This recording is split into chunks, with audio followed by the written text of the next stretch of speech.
Good afternoon. So today, this morning, actually this afternoon, I finished Silken by John Sandford. This is book 23 in the Lucas Davenport series. I think there's like 34 or 5 books out so far. This one was very enjoyable. I really liked it. I give it a solid 4 out of 5 stars. There was a couple parts where it was kind of slow. The ending was fantastic. It was a really good ending. The premise of the book, if you don't know much about John Sandford and the Lucas Davenport series, it's a kind of a police procedural thriller type series. The main character, Lucas Davenport, who was once a cop in the Minnesota Police Department, now runs the Bureau of Criminal Apprehension, the BCA, in Minnesota, which is where all these stories kind of take place in. And he's definitely kind of a rogue character in the sense like he made a lot of money earlier in the books and earlier in his career through Davenport Industries, which was a kind of a role-playing gaming scenario that he developed and sold as training software for the police department there in Minneapolis. So it's very interesting to see, where that kind of information starts in book 1 of the series and see where you are in book 23. You definitely have, an evolution of his character from being single to married and to having his own child to adopting and be a child. Like it's very entertaining. This particular installment in the series, kind of follows the common themes we see in most of the other series. You either following someone, following a murder or murders. This particular one is kind of wrapped up in a Senate seat race in Minnesota, and the governor calls on Davenport to figure out what's going on. And like a lot of the Davenport series, it's around murder, sex.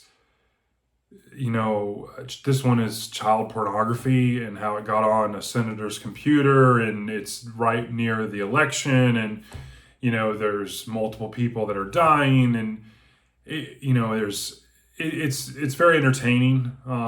The content can be a little bit of a turnoff for some people that are new to this series. John Sandford doesn't really pull any punches when it comes to some of the writing and the vernacular that he uses. I mean, there's F-bombs, there's, definitely 1980s kind of misogynistic tendencies. And I think it, as a guy reader, I mean, it's a little easier to stomach.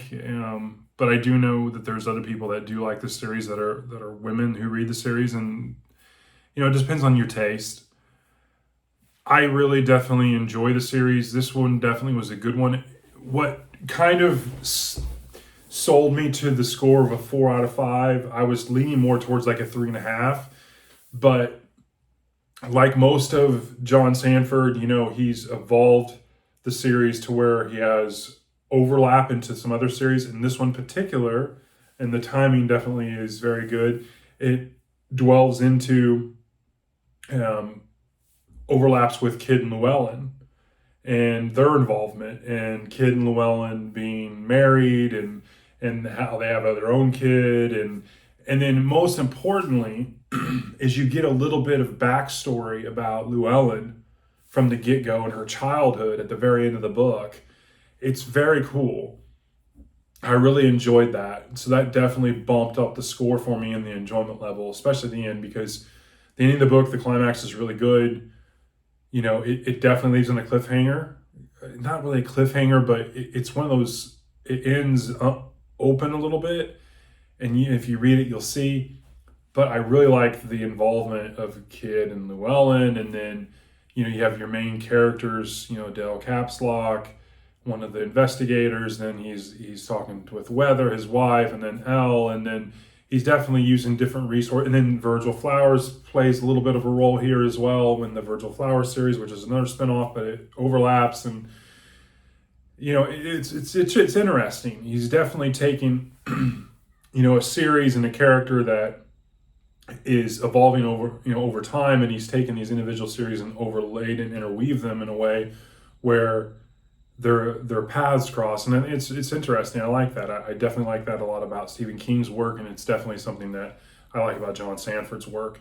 Again, this is book 23. Again, there's like 35, and I don't think I have the last 3 of them. And then I don't have the 2 Letty Davenport books. So we got the Kid Llewellyn series, you have the Lucas Davenport series, then you have the Virgil Flowers series, and then now you're having these Letty Davenport series. So there's definitely all these spin-offs, and I still have probably 12 books to read in the Lucas Davenport series, and I definitely want to get through some of those this year. But this was really fun and really enjoyable. It was a great way to start off this reading week, because I was able to get some momentum Saturday and Sunday of this weekend after I got my books I was wanting to read this past weekend read. So again, this is a long-winded video.